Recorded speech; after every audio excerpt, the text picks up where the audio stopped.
It saddens me that we're going to be talking about Vigo's very last film now, because it wasn't enough.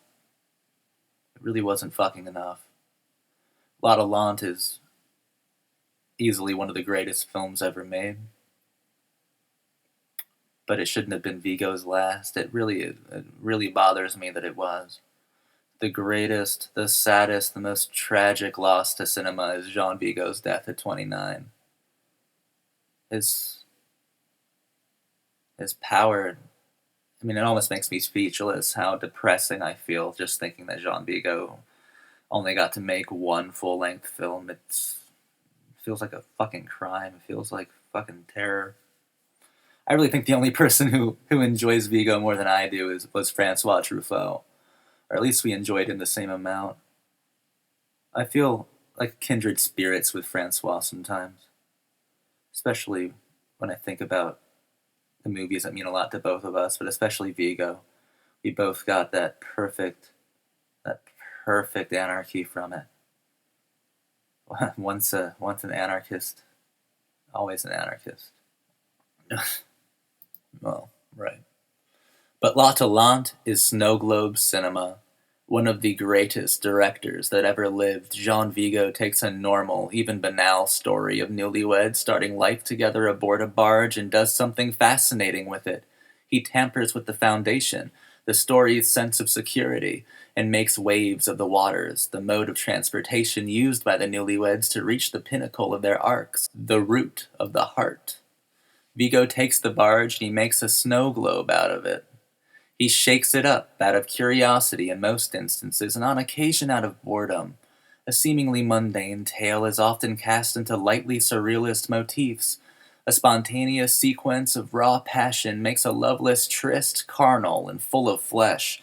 Poetic realism is married to a softly absurd surrealism. Vigo's artistic sensibilities are in union with his instincts as an absurdist, as an anarchist.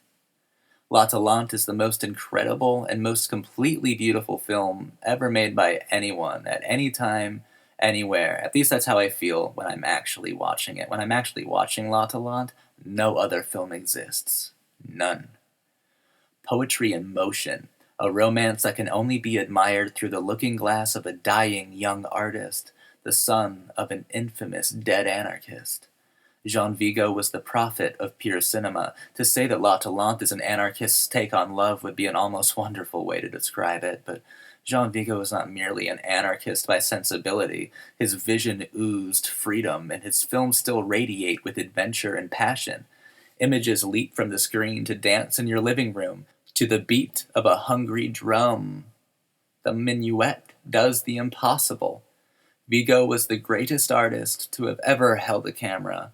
His films mean the world to me, and they have not only changed my understanding of the art form, they have changed my life inside and out by sweet, oh, sweet accident.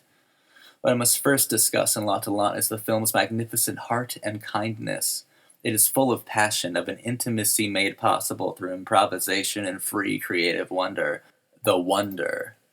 That unhinged philosophic idea of white rushing splendor, of the warm unknown, the comfort of the infinitely unwritten. Vigo's characters appear to possess a true natural right to self. Vigo grants them this unique liberty by way of atmosphere and trust, of a wholly original structure that seems to challenge its own boundaries and limitations, of victory and ruin, the natural right of a character to discover and consciously make decisions about their own self-identity outside the parameters of the narrative. The characters found in La La Land long to be in different films. Yeah, they do. They don't want to be in this movie. They long to be in different films. They often deviate from the set romantic narrative to explore that of the musical, the comedy, the action, the tragedy, the commentary, and the absurd. These characters can't help but be curious of the film's possibilities for them. They often leave their film entirely to participate in the films of others. A narrative is not a prison for the characters of La Talente. They are free to adopt other ones, to intermingle with opposing genre types and archetypes of different sensibilities. Vigo's characters are free to wonder and to participate, to rebel or to conform. The choice is always apparently out of Vigo's hands by his own generous design. The characters embody Vigo's wild kindness. I believe that I will be the first to coin this term for Vigo, so I must explain. His wild kindness is gentle and true. In the films of Jean Vigo, there are no impossibilities. In the films of Jean Vigo, film itself is free. I believe that Vigo saw film as an art form that should not be heavily controlled or influenced.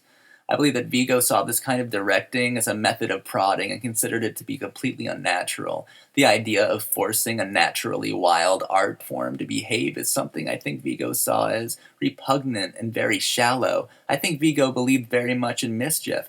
And don't confuse this with the Rossellini neo-realist style of just Rossellini prefers real life. Vigo does not prefer real life. He sees that film is just this naturally wants to implode and be wild and crazy and anarchy and free.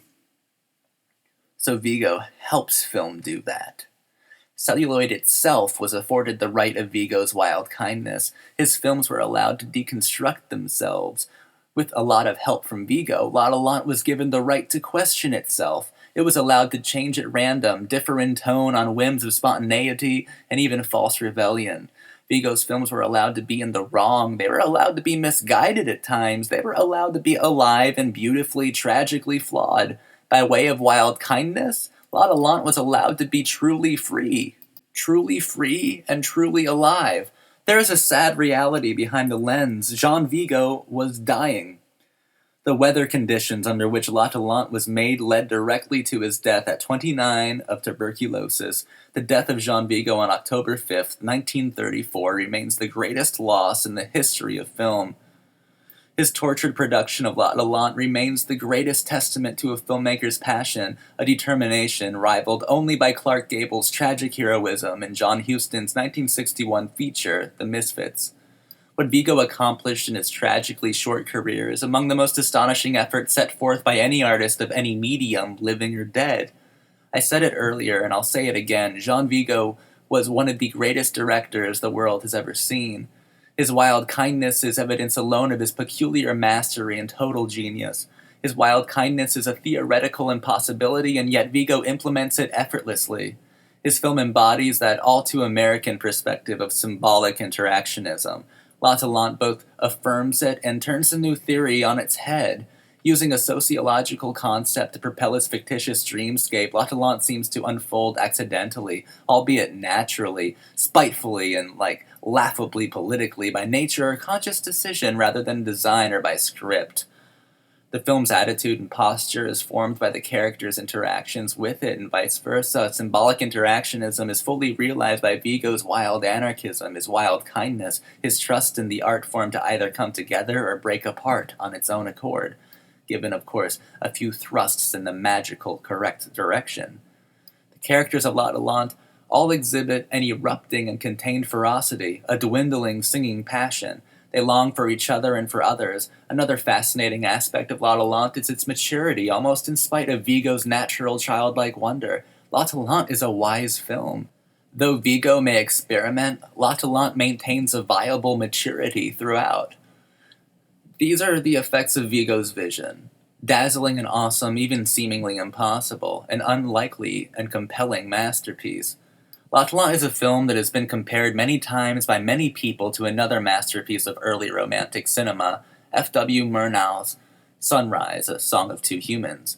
I agree with Francois Truffaut's feeling about this comparison, that for all their seeming likenesses, they are incredibly different films. I think they're worlds apart. Truffaut put it perfectly when he observed that everything about Murnau's film was completely controlled, almost autocratically.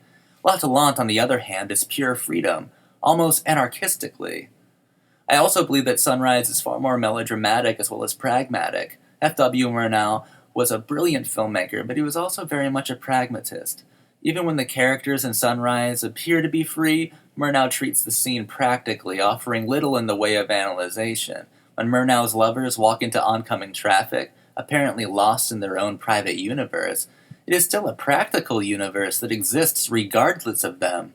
His lovers have almost earned this brief reprieve into a second existence on account of how much Murnau has put them through. It was a moment that was owed to them, not created out of their love. Vigo's lovers are given far more freedom immediately, and his characters are allowed to interpret and react truthfully without constraint. Theoretically, it would make sense to compare Sunrise to L'Atalante, but there is absolutely nothing theoretical about Sunrise. The way that Sunrise feels almost closed off and obviously dictated, his lovers forced to be bound to a strict narrative tone, almost negates this comparison. They are two beautiful and romantic films. The comparison ultimately ends there. But L'Atalante is a very special masterpiece. It has remained both untouched and unchallenged as far as romantic cinema is concerned, with lovely, lovely glimpses into German expressionism, a beautiful precursor to the wild French New Wave. Beautiful anarchy. It is the most remarkable film, one of the most remarkable films ever made. It is perfect. It's a delicate tapestry of immaculate craftsmanship. It's Jean Vigo's final and most compelling love letter. L'Atalante is an extraordinary film of freedom and warmth. It's one of my all-time favorite slices of cinema. L'Atalante is so goddamn special, beautiful. I want to kiss it. I just want to fucking kiss it. Kiss it on its fucking beautiful fucking lips.